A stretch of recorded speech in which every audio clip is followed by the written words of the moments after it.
ओम शांति। मंगलमय शिव पितांकर मंगलमय महावाक्य को जीवन रे धारण करी निजे परिवर्तन हेबा सहित सारा विश्व को परिवर्तन करिवार महान कार्य करुथिबा महान आत्मा मानंकु हार्दिक ऐश्वर्य शुभ अभिनंदन, सुस्वागतम, सुप्रभात। कुहा जाए जहार स्वभाव जेपरि ही थाए से अन्य को मध्य सेही भली करि देई थाए। जेपरि मिठा जेउथिरे पड़िले मध्य ताकु मिठा करि देई थाए, सेही भली उत्तम स्वभावयुक्त व्यक्ति अन्य मानंकु मध्य उत्तम स्वभावयुक्त करई थांती।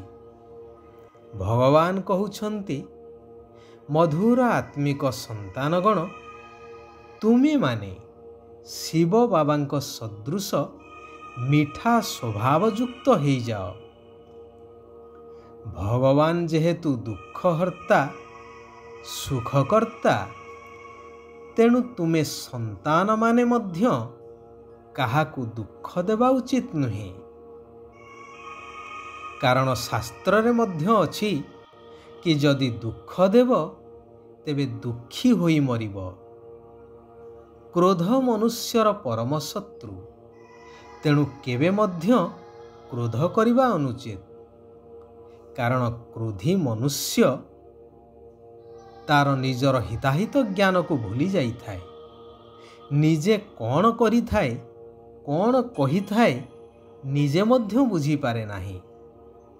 एहार ज्वलंत उदाहरण मान वर्तमानर गणमाध्यम कुह संवादपत्र कुह सबुदिन सेथिरु शुणिबाकू पढ़िबाकू बा देखिबाकू मिलुछि।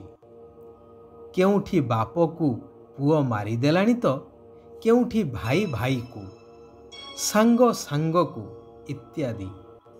सेथिपाई ए सबुथिरु मुक्त रही कर्मर गुह्य गति को जानी सेही हिसाब रे कर्तव्य करि चलिबा उचित। कारण कर्मर गति अति गहन।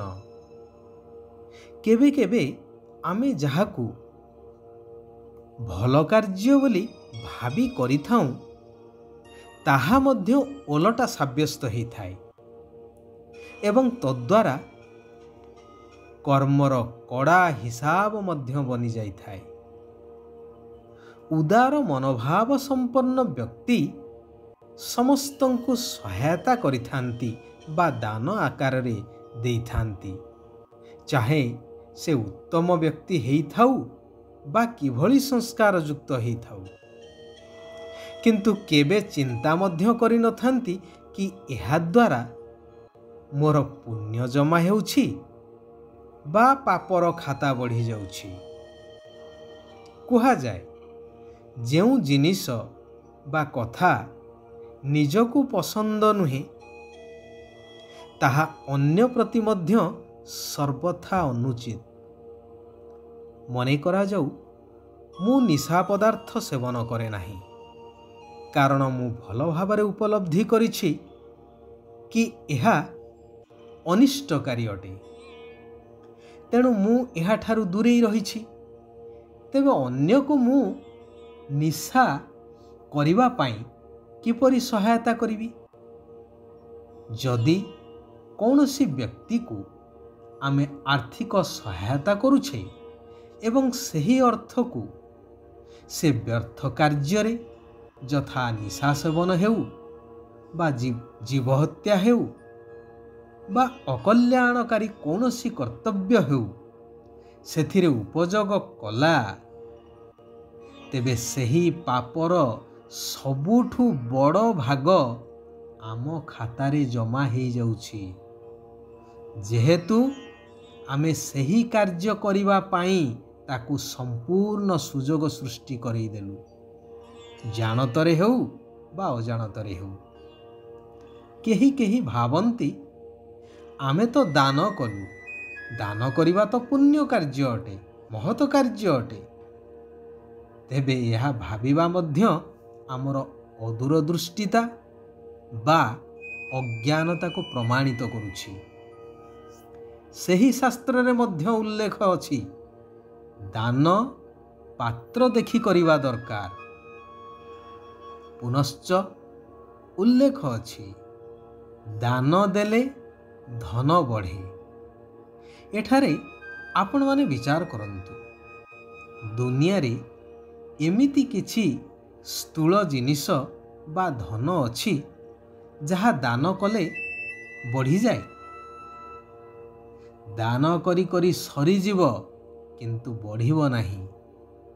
କେବଳ ଏକମାତ୍ର ଜ୍ଞାନ ଧନ, ଯାହା ଯେତେ ଦାନ କରିବ ତାହା ସେତେ ବୃଦ୍ଧି ହୋଇ ଚାଲିବ ଏବଂ ଯିଏ ଗ୍ରହଣ କରିଥିବ ତାର ମଧ୍ୟ ଜୀବନ ସାର୍ଥକ ହୋଇଯିବ ଜନ୍ମ ଜନ୍ମାନ୍ତର ପାଇଁ। ଏହା ହିଁ ବାସ୍ତବିକ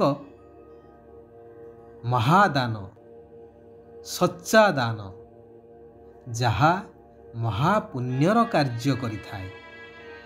ବାକି ସଂସାରରେ ଜନ୍ଦା ପିମ୍ପୁଡ଼ି କୀଟ ପତଙ୍ଗ ଯଦି ନିଜ ନିଜର ପ୍ରତିପୋଷଣ କରିପାରୁଛନ୍ତି, ତେବେ ମନୁଷ୍ୟ ତ ଶ୍ରେଷ୍ଠ ପ୍ରାଣୀ।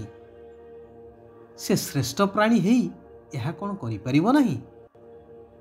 ସେମାନଙ୍କ ସହିତ ଦେଣ ନେଣ କରି କର୍ମର ହିସାବ କିତାବକୁ ଅଯଥାରେ ଲମ୍ବା ଚଉଡ଼ା କରିବାର ଆବଶ୍ୟକତା କ'ଣ ଅଛି?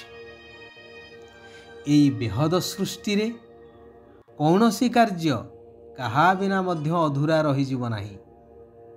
କୁହାଯାଏ, ଦେ ଦାନ ତ ଛୁଟେ ଗ୍ରହଣ।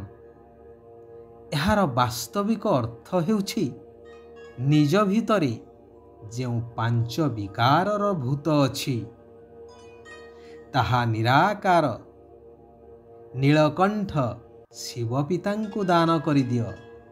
ତେବେ ଜନ୍ମ ଜନ୍ମାନ୍ତରର ପାପର ଗ୍ରହଣ ଯାହା ଆତ୍ମାରେ ଜମି ରହିଛି ତାହା ସମାପ୍ତ ହୋଇଯିବ। ଏହାର ବାସ୍ତବିକ ଅର୍ଥକୁ ନ ଜାଣିବା କାରଣରୁ ବର୍ତ୍ତମାନ ସମାଜରେ ଦାନର ମହତ୍ଵ ରହିଛି ଏବଂ ପରସ୍ପର ଦାନ ଦେଇ ଚାଲିଛନ୍ତି। ସେଥିପାଇଁ ଭଗବାନ କହୁଛନ୍ତି, ନିଜର ଚଳଣିକୁ ବହୁତ ବହୁତ ଶ୍ରେଷ୍ଠ ରଖିବାକୁ ହେବ। ଧର୍ମରାଜଙ୍କର ଦଣ୍ଡରୁ ମୁକ୍ତି ପାଇବା ପାଇଁ ପ୍ରତ୍ୟେକ ପାଦରେ ଭଗବାନଙ୍କର ଶ୍ରୀମତରେ ଚାଲିବାକୁ ହିଁ ହେବ। ଏହି ଆତ୍ମିକ ପାଠପଢ଼ାକୁ ବହୁତ ଧ୍ୟାନର ସହିତ ଭଲ ଭାବରେ ପଢ଼ିବାକୁ ହେବ। ମାତା ପିତାଙ୍କୁ ଅନୁକରଣ କରି ସତ୍ୟଯୋଗୀ ସ୍ୱର୍ଗ ରାଜ୍ୟର ଉତ୍ତରାଧିକାରୀ ହେବା ଦରକାର। ସାଧାରଣ କର୍ମ କରୁଥିଲେ ମଧ୍ୟ ଶ୍ରେଷ୍ଠ ସ୍ମୃତି ବା ଶ୍ରେଷ୍ଠ ସ୍ଥିତିର ଝଲକ ଦେଖାଉଥିବା ପୁରୁଷୋତ୍ତମ ସେବାଧାରୀ ହେବା ଦରକାର। ଯେପରି ଅସଲି ହୀରା କେତେ ବି ଧୂଳି ମାଟିରେ ଥାଉ, କିନ୍ତୁ ନିଜର ଚମକ ତ ନିଶ୍ଚୟ ଦେଖେଇଥାଏ ନା। ସେହିଭଳି କିଭଳି ବି ବାତାବରଣ ଭିତରେ ବା ସଂଗଠନ ଭିତରେ ରହିଥିଲେ ମଧ୍ୟ ତୁମର ଚମକ ଅର୍ଥାତ୍ କାର୍ଯ୍ୟକଳାପ ଏବଂ ଆତ୍ମିକ ନିଶା ସମସ୍ତଙ୍କୁ ଦେଖାଯାଉ। କେହି ବି ଅନୁଭବ କରନ୍ତୁ କି ଇଏ କୌଣସି ସାଧାରଣ ବ୍ୟକ୍ତି ନୁହନ୍ତି, ମହାନ ଅଟନ୍ତି। ସଚ୍ଚା ରାଜଋଷି ତାଙ୍କୁ କୁହାଯିବ ଯାହାଙ୍କର ସଂକଳ୍ପ ମାତ୍ରରେ ମଧ୍ୟ କେଉଁଠି ବି ମୋହ ନଥିବ, କାରଣ ମୋହ ହେଉଛି ବୁଢ଼ିଆଣୀ ଜାଲ ସଦୃଶ। ଆଚ୍ଛା, ଆଜି ପାଇଁ ଏଇଠାରେ ଆମେମାନେ ବିରାମ ନେବା। ଆସନ୍ତାକାଲି ପୁନଶ୍ଚ ସେହି କଲ୍ୟାଣକାରୀ ପରମାତ୍ମାଙ୍କର ଆଉ କିଛି କଲ୍ୟାଣକାରୀ ମହାବାକ୍ୟକୁ ଶ୍ରବଣ କରି ନିଜ ଜୀବନରେ ଧାରଣ କରିବା, ନିଜେ ପରିବର୍ତ୍ତନ ହେବା ସହିତ ସାରା ବିଶ୍ୱକୁ ପରିବର୍ତ୍ତନ କରିବାର କାର୍ଯ୍ୟରେ ସହଯୋଗୀ ହେବା। ଓମ୍ ଶାନ୍ତି, ଓମ୍ ଶାନ୍ତି, ଓମ୍ ଶାନ୍ତି।